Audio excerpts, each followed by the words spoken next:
Emily, Margot and her drama, too much to swallow this episode. Too much to swallow. That's what she said. Okay. All right. I see where this is going. I see where this is headed. Hello, everyone. Welcome to the Ladies of London, but I'll take a Pinot Grigio. I am here with my friend Emily. We are remote but goat today. Emily has such a hard life. She had to jaunt off to the mountains to have some solitude. She went out to a very glamorous dinner with some two friends and a couple of artists that she knows on the run. So she had a big wild night. So she's like trying to rally her energy back up. But of course, I'm Sunday, pop culture professor, self-proclaimed expert on all things pop culture, but really heavy on the self-proclaimed these days. And I'm Emily, former socialite adjacent person, turned fashion person, turned psychologist. So, and I made her say that. I made her say that, y'all. That's why she sounds so uncomfortable. She has to remind me like every week what my like intro. What's my bio again? Who am I? Yeah. Okay. So previously on, and I want to just take a second to talk about Ladies of London, the entire tension, the entire conflict arc is about one cast member making fun of the other cast member's clothes. That is what this entire season has been about. And it has been juicy and beautiful, and I love it so much. But to compare, over on Real Housewives of Rhode Island, there is a polygamous swinger. There is a woman whose husband had an affair.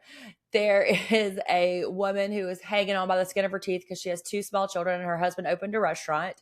There is a woman who is truly trying to like get out from underneath her sugar daddy. So it's a lot different. It's a very different world. Yeah. This was a wild ride episode right here. And also, if you wear a crushed velvet catsuit ever in your life, and it's not part of like a costume, I mean, I think it's fair game that you're going to be made fun of for your clothes. Question. Sunday has a question. It's a leftover bit from Top Chef. What about a crushed velvet pantsuit, which I do have?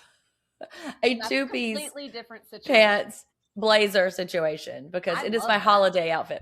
Okay. I know. I have seen that suit. That's right. I love it. It's also not crushed velvet. It's just velvet. Yes. There's a difference. It is. Yeah. And like, here's where I would like usually like run down like the previous Leon, but literally it is just Margot and Mark beefing because he's talking about what to wear. I do want to call attention to Margot's stank face that we are becoming more and more accustomed to because, and also it's a little boring to have to talk about the same conflict over and over, right? Yes. But I will say, I feel like they gave us a lot to work with on this week's episode. I was really entertained. The breadth of Margot's meltdown is something to behold here. Like, ma'am, are you okay? No, the answer is really auditioning hard, I have to say. Oh my God, that shit in the van. Like, I got up, like, I'll talk about it in a minute, but I got up and got wine during that, and I even said out loud, calm your tits, like out loud to nobody in the house because it was just so ridiculous. But we do need to remember. Times I wrote parentheses, eye roll. Yeah. Look, over and over. I'm gonna have to get you a stamp. I got Jeff a stamp that it's like literally because he always like writes an like an eye roll emoji in his notes. Like he jots it down like this. So I had him a rubber stamp made, and he just stamps it. So I'm gonna have to get one for you as well because if it goes on so much longer, I don't really know. But it is important to remember that last we left them, they were at Longleat, and that shouting match had broken out on the lawn, which we did not give anybody reacting to it. In last episode of Bath's Garden, a shouting match. Really?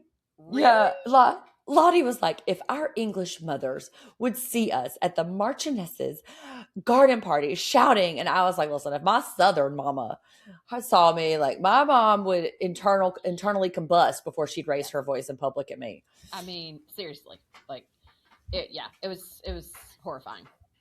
And then we got the crybaby bitch classic repeated, where she was like, she was not yelling. Margot projected her voice across the garden. I don't like No. that one of the Americans that they chose is embodying every ugly American stereotype that there is. Like, I know. it's just unfortunate. Like, the editors are really like laying heavy into it too. Emily, they hate her. Yeah, well, they hate her. But then we got this thing, and I think Margot really thought she was going to eat with this. Like, you can see how smug she looked in her confessional when she said, you can take the girl out of Florida, but I guess you can't take a girl from Florida to Longleat. And then she just sits there real smug, like, pause for laughter.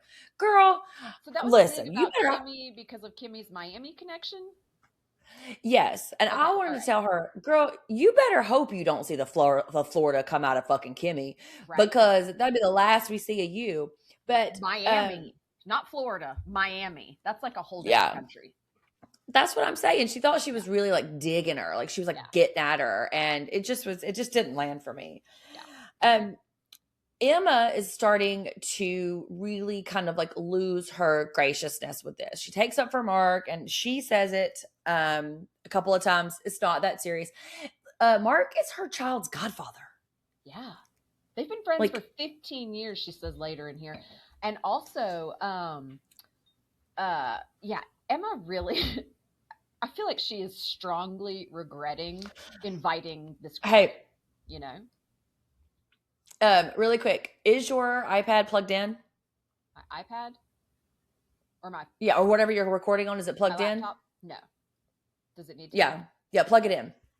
Okay. Sometimes sometimes the it can be a bit clearer and we can get like the connection is better. Hold on just a second. Okay.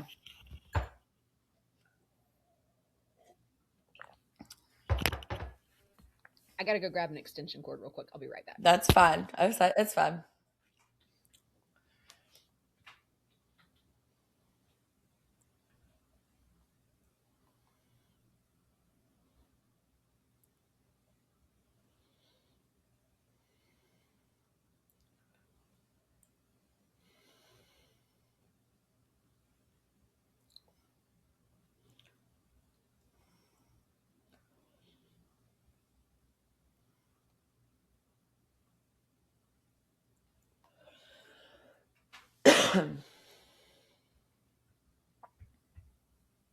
I'm a divorce attorney.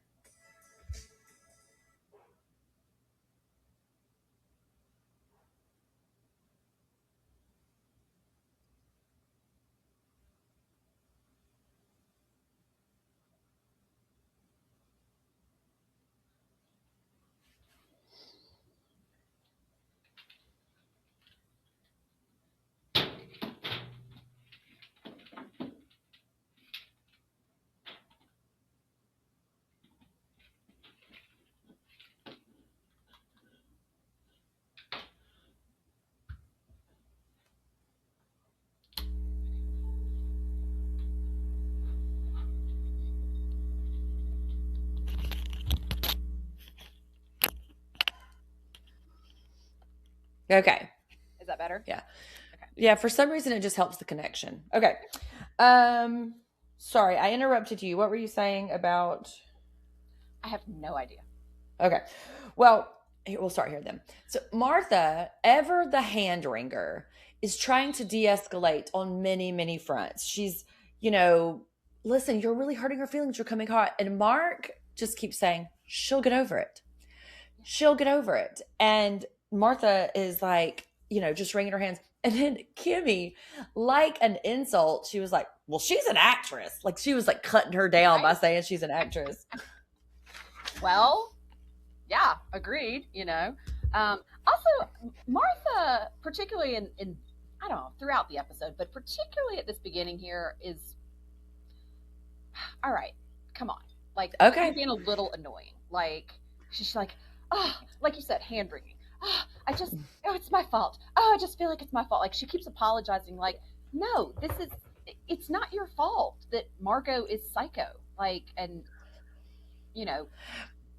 can't take a joke and comes after, Mark with like, an Uzi after he's thrown a punch. Exactly. And two, you're on the wrong side of history with this one, Martha. Like, I hate it. I know she's your friend, but you are Yeah, not on the right here. And, but then as, as Kimmy starts to escalate and get more and more heated, and Martha gets more and more like, ooh, ooh, ooh, Missy comes over and has the goddamn audacity to say, don't get involved. Bitch, all of this right, is happening because you told. right. Like you are the original get involved where you're, not supposed to be. So what is this about? Yeah. And um, But she's Sunday, so did you not defensive. And then realize it's an Alaya? I was about to say, don't say Alaya. Don't say Alaya. I don't want to fucking hear it. And but it's just so, My it's so transparent Alaya because is not also, good enough for Longleat. No, ma'am. No, and no one has a problem with like it being good enough or like the brand. Everyone has a problem with it being just like trashy and tacky and vulgar. well, Our and favorite word. occasion appropriate, right? Like, Right. and that's what Mark was like, it's not good enough. It was transparent and you're just, and like the way this man does not want to step back an inch, I aspire to be this fucking resolve in my pettiness. Like, and it's not like they are fighting over some like big, huge thing, philosophical ideas. No, this man is just fighting for his right to jank on her clothes, and I approve. It is so fun. I mean, But good taste is a big philosophical thing. well, he's just digging in at this point. I know. But this is But I like it. where shit goes left right here. Yeah. Yeah. This For is the where first time. she's like, why don't you just, yes. She's like, why don't you just talk to me? Why don't you just talk to me? And he goes to reach her. She's like, ugh, don't touch me. And then she says, why are you so obsessed with me? And like the fucking cold as ice, butter wouldn't melt in his mouth. He said, of course I'm obsessed with you. Who wouldn't Who be? would And that she so good. snaps. Like he got the better of her in that one sentence than anybody ever could. And that's when she starts with the freak and weird and creepy, and that to me crossed a line. I can't come back from that. And also, how do we get there? How do we get from he has a problem with your outfits? He's just being like his scathing self, like just with a comeback, really. And then how do we get from that to like you're creepy, you're a freak, you're a weirdo? Like that was a real Yeah. giant leap. Yes, again, bringing an Uzi to a knife fight, right? And she leaves scorched earth. And the minute, whenever we saw the previews a couple weeks ago, the minute I heard the word freak, I knew that that was going to be super triggering Yeah, for him because as a probably effeminate young man, in a very traditionally masculine culture, I bet he got called a lot of nasty stuff. And that's for Margot not to even occur to her, because I don't think that she was attacking his sexuality in that way. I think that she was like just trying to like come back really hot. But yeah. for her not to even consider that the word freak to a gay man could be damaging is a little kind of obnoxious. And this is where she really digs into the whole episode. Uh And huh. like it's like she can't even acknowledge that like, oh, okay, yeah, maybe my response would have been triggering to him. Like, okay, I get that, like that's Yeah. going to be anyway. And even later too, whenever like they try to tell her his backstory, she still doesn't relent. But also, Emily, I need us to work in the phrase "I should have left 10 minutes ago" to our particular lexicon. That's so fun. Oh, I should have left 10 minutes ago. That is so fun and classy. And then this like maze bit that he does, where he's like trying to like find the maze. I found that to be He's so like, charming because oh, one time I needed to make a quick exit. He's like the maze yeah, doing its he's job. just walking around the maze. It's very cute. And in their confessionals, everyone is slowly but surely like becoming more and more on Mark's side. Emma's like, look, it's not that fucking serious. And Micah's like, just zip it, lady. Like, stop it. Right. And Martha's like, oh, it's my fault, which you already said that, but it's like, no, it wasn't. But everyone is starting to kind of move farther and farther and farther away from Margot and this weird crusade that she's on about her clothes. Yeah. Which are I think I wrote it down someplace, I can't remember, but they're artistic masterpieces, archival Yeah. art, Yeah. and they should be appreciated as such. No, ma'am. No, ma'am. Like your white Mm-mm. thong bodysuit under the sheer skirt, I don't give a damn what the designer label is. That is not an archival like masterpiece. And you know what? If you supposedly have all these amazingly archival clothes, save them for the Met Gala, okay? That's where we wear stuff Right. like that. And two, like, it's not worth blowing up everybody's moment and everybody's spot, because eventually everybody's like, well, I guess we got to go. And I do want to comment on this one thing where Micah was like, I know it feels like the day, but it was 8:57 Yeah. because of the latitude of the Isle, the British Isle. Yeah. Summer days last a really long time, because remember I was there throughout the entire summer when I studied, and like, no joke, the sun would come up at about 4:30 and it would go down probably 9 or 9:30. It was a very long day, and so like your circadian rhythms are really mixed up. I mean, like I would wake up and think it was 8 o'clock and it would be 5 o'clock. It's a very long day because they're so high north. But so then they fight over who's the gin, and obviously Kimmy's taking the gin because who the fuck else would? And they get back to their cottages, which we understand that there's a pregnant woman, an angry woman, and an overserved woman walk into a bar. Yeah. And what, babe? I don't know. Longer when you interrupt. No. And so the cool cabin is eating omelets and drinking wine, and Kimmy's making an unctuous omelet. I know that word from my Top Chef coverage. What'd she say? A bavuse, right? Oh, I don't know. I didn't know that word. Yeah, they put it on the screen, and it means slightly runny or undercooked. Uh-huh. All right, now I love a slightly runny egg, but did you see that? Like when she was like spooning it into, like, I think Martha's mouth or something or whatever. Yeah, Martha. Like it was like dripping. No. I can't abide a runny egg in any circumstance, no matter how it's prepared. I cannot abide a runny egg. It's so disgusting. Yes, but runny white, ugh, no. And an omelet that's runny? Mm-mm. I need it to be firm and fluffy, just so we know. More English talk, more English food talk on this podcast. This is where Emma is talking in her confession about how she failed as a hostess because like the idea is to nobody have a good time. But I just want to tell her, whatever failure she thinks she had, you made up for it by throwing yourself on the sword going to that bullshit cabin. You should have went with the fun kids, and you're sitting there like listening to Margot cry about it when you could have been down there eating drippy omelets. She was like, pizza's on the way, and she's over there. I'm like, oh God, you are really like, yeah, I agree, falling on the sword to go hang out with that bunch. Yeah. And Emma again takes up for her friend, and I think this should be a complete sentence and a full stop. Mark didn't want to cause a scene. I think that should have been the end of the conversation. Margot, if somebody says to you, I don't want to cause a scene, let's please not do this here, that's your cue to be like, nope, we're done here, right? Because otherwise you look like a fool by keeping it going. Well, yeah. As Lottie says, what is it? The Brits understand what he's doing, and there's one American who doesn't understand it. Begins with an M, ends with an Arco. I thought that was cute too. But I'm trying to kind of Lottie in this episode. Like, me too. I warmed up to her a lot. Me too, and I don't even care that she's like pregnant and conspicuous about it. I really like her, but I am trying to, because I was thinking as the episode wore on, it became more and more evident that this was like the main A plot of it.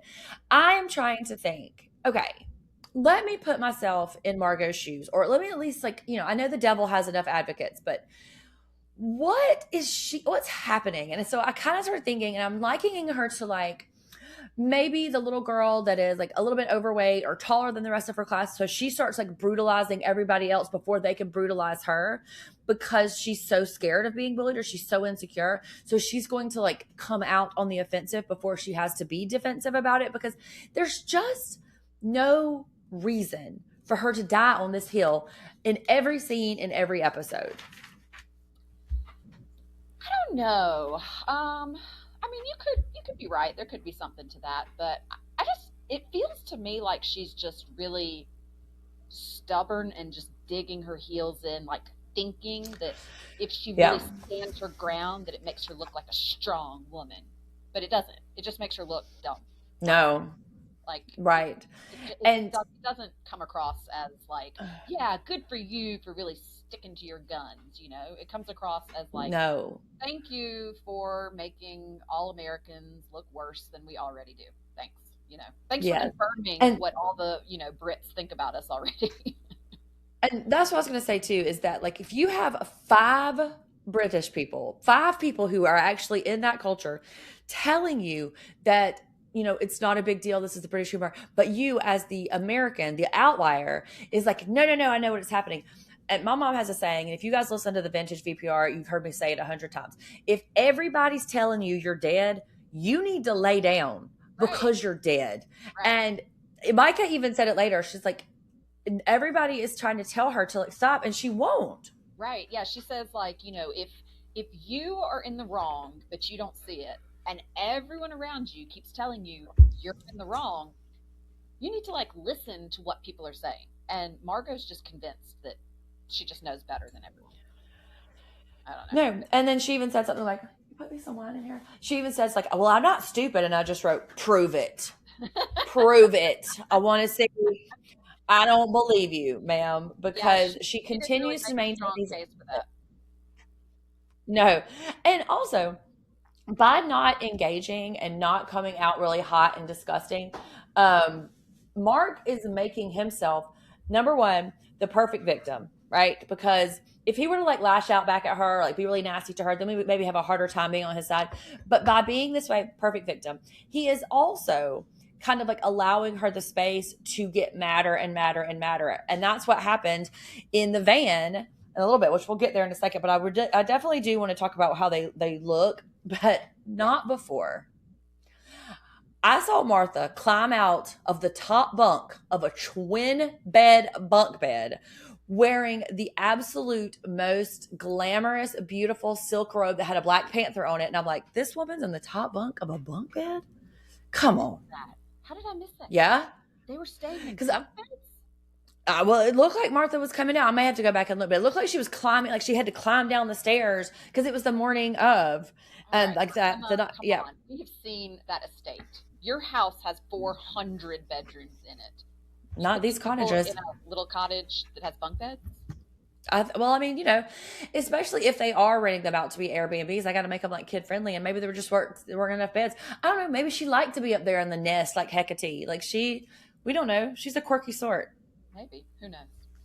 Yeah. But Mark's just sitting alone at the bath arms eating, just like, oh God, let's get this shit over with. Like, fucking A. And Micah's like, today's vibe is gonna be fun. Everybody just like cool out and let's just have a good time. And everybody's like, yeah, cool, for sure. And so they all meet. Our heroine of everything. Should we start the morning with a little Patron, or should we be healthy with some Mirabelle? Ma'am, I have never related to a woman more than anybody than in this episode, because the way she goes from scathing hot, you crybaby bitch, to like self-deprecating, where Mark says something later about the fat lady sing. She's like, yes, I would never sing this. Like, she's just so funny, and the range of her, and she is smart as fuck. Yeah. Like when they were doing the cheese tour in a minute, like she was asking all these really smart questions. I'm like, girl, you contain multitudes, and I love her. Like she is my heart on the screen. I love her so much. I love it. Yeah. But yeah, so this is like we're on the next morning, and I know I made a note. I go, so I guess we're going on safari today based on the outfits. Well, no. If you look at Missy's going to tell your fortune. Because her name's going to be Esmeralda at the county fair, because she's going to tell your fucking fortune. Missy looked to me like she couldn't decide if she wanted to be Lara Croft Tomb Raider or Jackie O. And she was just like, let me just mix my favorite elements. Like, I'm going to let the boots with the shorts. The boots. And then I'm going to do the Jackie O, like, headkerchief thing. Which, by the way, I'm seeing a lot of that happening more lately, and I am here for that headkerchief. Although I tried one Yeah, a couple of weeks ago, and the tall, skinny man told me that he liked my do-rag. So I was like, oh. Well, there you go. There you go. You didn't I'm. get the Jackie O look that I was going for, but Did you put your sunglasses on and just like walk around with your big dinner plate sunglasses on? That would have been the tip off. I should have. But that rust jumpsuit, like that linen jumpsuit that Martha had on, I really like it. As a matter of fact, I like it so much because I have one almost identical to it. Oh, really? It was yes. yeah. Really a good color. Kimmy's dress was beautiful. Mark Francis, as always. Have we ever seen this man dressed in something like just not impeccable? No. I mean, and we never will. But I want to on Kimmy. Well, I want to talk about Kimmy really quick because Kimmy looks like she's about to fall off her yacht and get kidnapped by a blue collar worker who is going to take advantage of her amnesia and make sure that she's taking care of his badass kids. She looks super rich. Yes. She looks like super rich and really like, money, but also there's like the exact right outfit for the day based on everyone else's outfits, but it was a beautiful dress. But guess who doesn't give a fuck? Kimmy. You ain't gonna tell her outfit looks shitty and she's gonna cry about it. Like, she don't care. You ain't gonna hurt her feelings. What about Emma's like rock and roll meets English countryside here? I was confused by like the mechanic jumpsuit look. I didn't understand. But then I guess was it Longleat like brand? Like, is she required to wear? Like, I don't know. Of like the place. No. Like.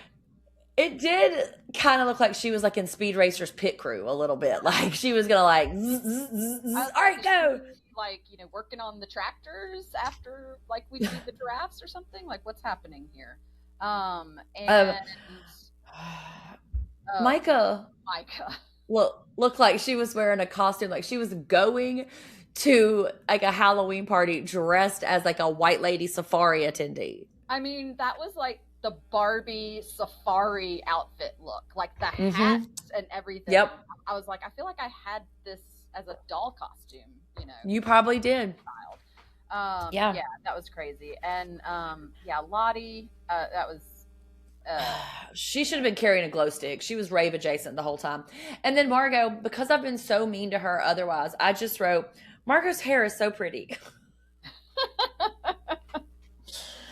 Well, I'm impressed that you could even focus on that because all I could focus on was her bizarre thong bodysuit with the low slung pants. Like, I did not notice. Could you see the thong?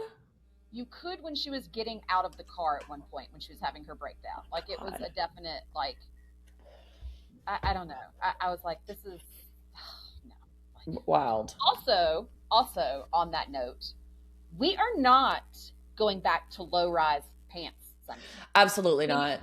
Are not. I'm not following that trend. I can't do it. And is it because is not strong enough any longer? And is it because I have a 3-inch zipper on my jeans anymore? I'm not doing it. I refuse. Ladies of a certain age, our weight is being distributed differently in this, golden age of like wisdom that we're in. Because there would be too much hangover. I give a fuck, okay? But I'm not going back. But I'm just saying, a low-rise situation, there's going to be a hangover. Like there is going to be something that is lapping over, and nobody wants to see that. No. Nobody wants to see that. But we get another history lesson about the village of Cheddar. Did you know any of this? No. I didn't either. And I had no idea that Longleat owned Cheddar. This estate, this is part of the estate, and it takes 40 minutes to drive there. This woman, and she does make a couple of comments about how it's like a separate satellite, but like the estate is so wide and so sprawling that it's 40 minutes away. But who needs a helicopter? You shouldn't be able to call it Cheddar unless it's made in the cheddaring room. But yes, a helicopter would have been perfect. Right? Yeah. Yeah. So I want you to put your psychologist hat on for just a second. Okay. Because the ride up is where it all kind of like Margot internalized it. What do you think was the trigger for her to get so upset about it? Like, because there was a couple of things, and it was delivered in not mean tones and not in a malicious way. What was it that tipped her over into this particular episode?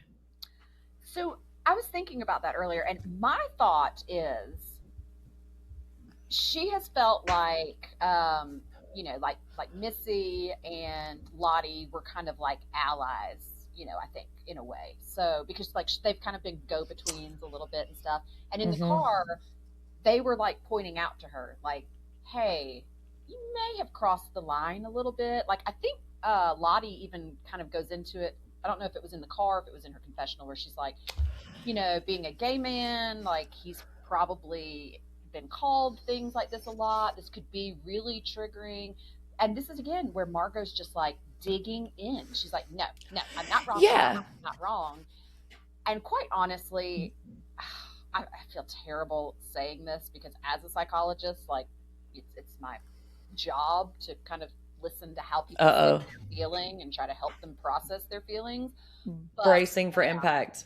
Ma'am, this was so contrived. Okay, it was literally like, wait, oh my God, everybody's against me now. How can I turn this around? That was what I was about to ask you next was, what do you think she heard? When Micah and Lottie were like trying to tell her this, what hit her ear? You're wrong. You were wrong. And you're a bad person, or like, we hate you, you suck. Like she internalized something. Like there was something that was happening inside her body when she clocked that these women were not on her side. And Lottie kind of says it perfectly about the whole Mark situation. And then she also kind of clocks Margot about how she is starting to see that they're not on her side. And so that feels like some kind of betrayal, because she's always, and you mentioned it last week too, about her winning, and there's always a side. So maybe she's perceiving that she's losing the side here. Yeah, for sure. Because she definitely is somebody who fights like needing to win. It's not like we're fighting, arguing to understand each other better and to come to some sort of like compromise or agreement. The only reason to fight is to win for her. And and so in the car, Mark does get emotional but heated, but I find it hilarious that Emma says, I've never seen him this emotional, when this man, that's emotional. Like I think his voice went up 1 octave. That's what we're calling emotional. I mean, for him, because like, as we have said, he is pretty like, cool as a cucumber. I mean, like he does not get easily ruffled. So I do agree that like that was, but like in 15 years of friendship, that's the most emotional you've ever seen him. Yeah, he's got him. I mean, he did talk about how, I mean, it is really sad that he's like, I can't even introduce my partner to my parents. Like the person I want to marry, like it's, I mean, like, I've been told that I'm wrong my whole life, and that like what, I mean, that really breaks my heart. And but then he's like, do not pity me. I do not want any pity. Well, he gets the attention and is feeling really hot on his skin. You can see he's even flushing. But I guess Mark's sexuality and his like, orientation is settled now because he has a partner, he says, which where the fuck is he? Get him on my screen right now, Bravo. Pay him whatever you need to. I need to know what Mark is like in a relationship with a man, like a romantic relationship. I need it. Introduce this. I want to see this relationship. I want it. Yes, I love it. And I also, I felt super sad for him, and like really like, not sad for him, but just like really like, I felt like really connected to him. And he's like, I mean, I'm not going to be made to feel bad in Emma's house. Like, I mean, that would be like me coming over to your house and like someone being like, just targeting me for like something, like, no, I'm at like one of my best friends' I'm not going to have it. And I think that is what we saw, like, the American reaction would be to like, throw a bitch out of their house. But Emma like, kind of starting to kind of bristle about it and be like, hey, that's not right. What you're doing is not right. I think that's her doing that, but in that very, very mild British manner, because I think she's kind of like getting fed up with it. And of course, she's a very gracious hostess, so she's never going to like alienate Margot. But like, Margot, you're alienating yourself. And also, we've already established that Margot doesn't have Google.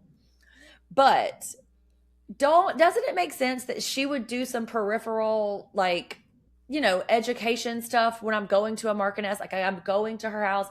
What is the protocol here? What do I need to do? Like, not even a quick little, like, asking Bing, like, ask Jeeves about it. Like, you can't, like, get in there. Like, besties with Martha for, like, 20 years. You can't talk to her. She's British. Like, hey, man, what's the protocol on this whole weekend? Or, like, got any tips for me? Again, Margot does not think that she's wrong. She doesn't have like any like concept of how she's coming across as being just like a rude, dumb American, basically. Right. And not a great friend at all. Not a great friend to Emma, not a great friend to Martha, who we know they have a history. Like, she is really polarizing this group, which I would never want to be in between two friends where they're like, oh, hang out with me or hang out with them, but you can't do both. Like, that is a really hard position. And poor Martha. Martha's going to get a damn ulcer. Like, Margot, get right, because poor Martha can't handle this kind of tension. I know. Like, she really was stressed out. And then she's crying in the van, and she's like working herself up more and more and more. And she's like, oh, I'm so sorry, y'all. This is just so intense for me. And that's when I was wondering what she heard.